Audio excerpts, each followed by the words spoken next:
Նույնիսկ օտարերկրյա բռնակալները հայ առաքելական եկեղեցու եւ վեհափառ հայրապետի նկատմամբ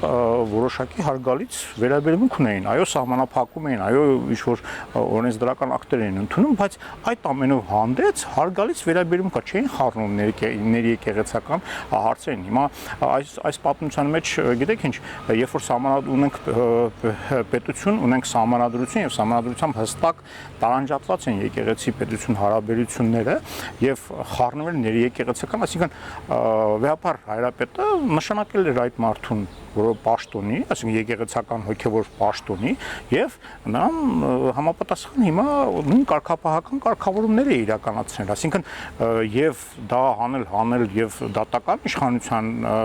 մակարդակի հասցնել ինչ-որ դատական նիստեր ինչ-որ, չգիտեմ, անկեղծ ասած իմ համար սա ընդունելի չէ, մեղմ ասած, եւ չի կարող Հայաստանի Հանրապետությունը եւ Հայաստանի Հանրապետության իշխանությունները, այդ թվում այստեղ նաեւ դատական իշխանությունը, այսինքն ուրեմն մենք ունենք դատական իշխանություն, որի որակների մասին կարելի է դատել նաեւ այս ուրեմն